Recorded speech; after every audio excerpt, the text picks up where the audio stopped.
નમસ્કાર મિત્રો, હું ડૉક્ટર નિલેશ દવે ફરી એકવાર મુંબઈમાં આપણો ખૂબ જ સફળ અને સક્સેસફુલ કેમ્પ માંથી એક જ સરસ અને બહુ સારો ઇમ્પ્રુવમેન્ટ દેખાયા પેશન્ટનો પોતાનો રિવ્યૂઝ અને પોતાનો પર્સનલ અનુભવ શેર કરવા માટે આવી રહ્યા છે. પેશન્ટનું નામ છે કોમલબેન.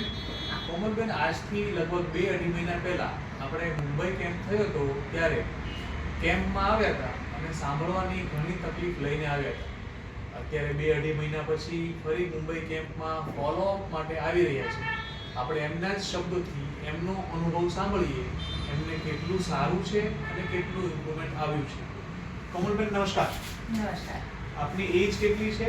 46. અને તમે ક્યારે કેમ્પમાં આવ્યા હતા, કઈ જગ્યાએ, અને હવે કેટલું સારવાર દવા પછી ઇમ્પ્રુવમેન્ટ છે ડિટેલમાં જણાવો.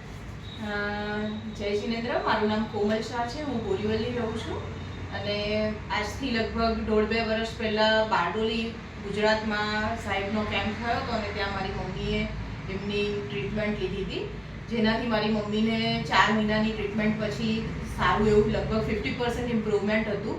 એટલે ત્યારથી મને એમ હતું કે સાહેબની દવા મને મળે તો સારું, પણ મુંબઈ સાહેબનું ક્લિનિક અમદાવાદ છે, મારાથી કોઈ દિવસ પોસિબલ નહોતું. અને મને સડનલી સાહેબનો ફેર થયો, અહીંયા આગળ કેમ્પ થયો એ મને ખબર પડી, એટલે હું સડનલી આવી, વિધાઉટ રજિસ્ટ્રેશન જ આવેલી એ દિવસે. તો મેં સાહેબને આવીને કીધું કે સાહેબ મમ્મીએ દવા લીધી છે અને મને પણ આ ઇશ્યુ છે, તો આપણે ટ્રીટમેન્ટ કરવી છે કરીને. એટલે સાહેબે ચેક કર્યું તો ઓલરેડી મને પણ ખબર હતી, મેં ઓડિયોગ્રામ ટેસ્ટ કરાવેલો હતો. લેફ્ટ કાન મારો સારો છે, રાઈટ કાનમાં મને 50% હિયરિંગ લોસ હતું એઝ પર ધ ઓડિયોગ્રામ ટેસ્ટ. સાહેબે બી ચેક કર્યું, સાહેબને પણ ખબર પડી કે 50% જેટલો હિયરિંગ લોસ છે. એટલે હું તો ઘરેથી મન બનાવીને જ આવી હતી કે તમારી ટ્રીટમેન્ટ મારે કરવાની જ છે. હા, કારણ કે ઓલરેડી મને મમ્મીનો જ રિવ્યુ હતો એટલે સારું હતું. એટલે અમે દવા ચાલુ કરી, આજે 2-2.5 મહિના થઈ ગયા છે અને મને ઇમ્પ્રુવમેન્ટ ફીલ થાય છે. પહેલાં મને એવું હતું કે ઘરમાં બધા બે વ્યક્તિ વાત કરતા હોય ને સેમ ટાઈમ પર ફોન કોલ રિસીવ કરવાનો થાય તો મારે આઇસોલેટ થઈ જવું પડે, કારણ કે મને હું લેફ્ટ કાનથી સાંભળું તો રાઈટ કાનમાં જે અનવોન્ટેડ અવાજ આવે એને લીધે મને અહીંયાથી સાંભળવામાં સમજ નથી પડતી.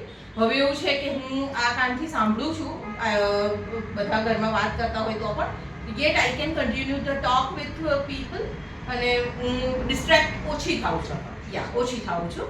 એટલે મને એવું લાગે છે કે જે મારું પ્રોબ્લેમ છે એમાં મને 10% જેવું અત્યારે ઇમ્પ્રુવમેન્ટ છે. એટલે હોપ કે મને સાહેબે 4 મહિનાની દવા કીધી છે તો મને ફર્ધર ઇમ્પ્રુવમેન્ટ થશે. હું આવી ત્યારે સાહેબનો ફર્સ્ટ કેમ્પ હતો મુંબઈમાં, એ ફર્સ્ટ કેમ્પનો જ મેં લાભ લીધેલો છે. એટલે હવે hope for the best. Thank you. અને મારા બહુ બધા ફ્રેન્ડ્સ લોકોને પણ મેં રેકમેન્ડ કર્યું છે, because it is my personal on experience with you કે મમ્મીને સારું થયું છે, મને સારું થયું છે, તો મેં બીજા એજેડ પીપલ્સ હોય એ લોકોને પણ મેં રેફર કર્યું છે તમને. Thank you. તો આ એક કોમલબેનની સફળ ના સાંભળવાથી લઈને ઘણું સારું સાંભળવા સુધીની જર્નીની અનુભવ હતો. આપણે આશા રાખીએ કે આ જ રીતે બધા જ પેશન્ટ ઘણા વધારે સારું ઇમ્પ્રુવમેન્ટ થતા રહે. હજી કોમલબેનની ફોલોઅપ મેડિસિન્સ 3-4 મહિના ચાલવાની છે અને શી કેમ હિયર, એટલે સેકન્ડ કેમ્પમાં ફોલોઅપ માટે જ આવ્યા છે.